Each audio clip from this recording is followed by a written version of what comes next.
One India Kannada YouTube ಚಾನಲ್ಗೆ ಸ್ವಾಗತ. ನಾನು ಸಂದೀಪ್.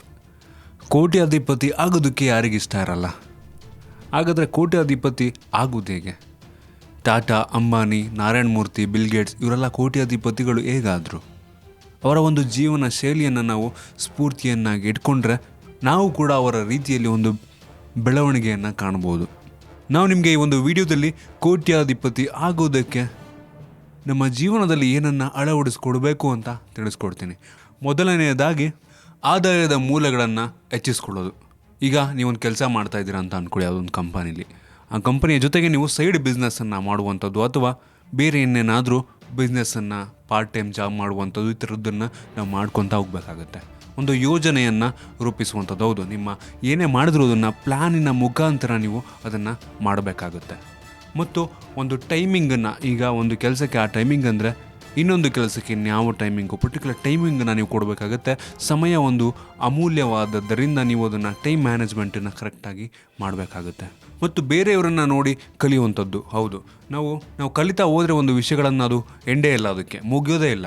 ಈ ಬಿಲ್ ಗೇಟ್ಸ್, ನಾರಾಯಣ ಮೂರ್ತಿಯವರಂಥ ಒಂದು ಆದರ್ಶ ವ್ಯಕ್ತಿಗಳೊಂದಿಗೆ ನಾವು ಒಂದು ಇನ್ಸ್ಪಿರೇಷನ್ನ ತೊಗೊಬೇಕಾಗುತ್ತೆ. ಮತ್ತು ನಾವು ಕನಸನ್ನು ಕಾಣಬೇಕು, ಯಶಸ್ಸಿನ ಒಂದು ಕನಸನ್ನು ಕಾಣಬೇಕಾಗುತ್ತೆ. ಮುಂದೊಂದು ದಿನ ನಾನು ಒಂದು ಕೋಟ್ಯಾಧಿಪತಿ ಆಗ್ತೀನಿ ಮತ್ತು ಒಂದು ದೊಡ್ಡ ಹೆಸರನ್ನು ಮಾಡ್ತೀನಿ ಅಂತ ನೀವು ಕನಸನ್ನು ಯಾವಾಗಲೂ ಕಾಣ್ತಾ ಇದ್ರೆ ಆ ಒಂದು ಕನಸು ಮುಂದೆ ನನಸಾಗುತ್ತೆ. ಮತ್ತು ಇದರ ಜೊತೆಗೆ ನಿರಂತರತೆ ತುಂಬ ಮುಖ್ಯ. ನಿರಂತರತೆ ಅಂದರೆ ಕನ್ಸಿಸ್ಟೆನ್ಸಿ.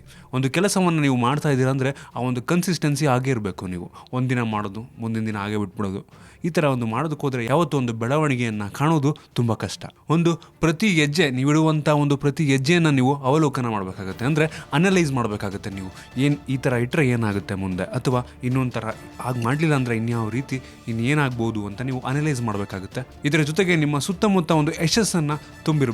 ಹೌದು, ತುಂಬ ಶ್ರೀಮಂತ ವ್ಯಕ್ತಿಗಳು ತಮ್ಮ ಸುತ್ತಮುತ್ತ ಯಶಸ್ಸನ್ನು, ಅಂದರೆ ಯಶಸ್ವಿಯಾಗಿರುವಂಥ ವ್ಯಕ್ತಿಗಳನ್ನು ಅವ್ರ ಸುತ್ತಮುತ್ತ ನೋಡೋದಕ್ಕೆ, ಬುದ್ಧಿವಂತರನ್ನು ತಮ್ಮ ಸುತ್ತಮುತ್ತ ನೋಡೋದಕ್ಕೆ ಇಷ್ಟಪಡ್ತಾರೆ. ಇದೇ ರೀತಿ ನೀವು ಬೆಳಗ್ಗೆ ಬೇಗ ಏಳುವಂಥ ಹವ್ಯಾಸವನ್ನು ಮಾಡ್ಕೊಳ್ಳಿ. ಬೆಳಗ್ಗೆ ಬೇಗ ಹೇಳೋದ್ರಿಂದ ನಿಮಗೆ ಸಮಯ ಸಿಗುತ್ತೆ, ನಿಮ್ಮ ಒಂದು ದಿನ ತುಂಬ ಚೆನ್ನಾಗಿರುತ್ತೆ. ಇದಿಷ್ಟು ಸ್ಫೂರ್ತಿಗಳನ್ನು ನೀವು ಶ್ರೀಮಂತರಿಂದ ಅಥವಾ ದೊಡ್ಡ ದೊಡ್ಡ ಪ್ರಸಿದ್ಧ ವ್ಯಕ್ತಿಗಳಿಂದ ನೀವು ಅಳವಡಿಸ್ಕೊಳ್ಬೇಕಾಗತ್ತೆ. ಇಷ್ಟೆಲ್ಲ ಮಾಡಿದ್ರೂ ನೀವು ಕೋಟ್ಯಾಧಿಪತಿ ಆಗ್ತೀರಾ ಅಂತ ಹೇಳೋದಕ್ಕಾಗಲ್ಲ.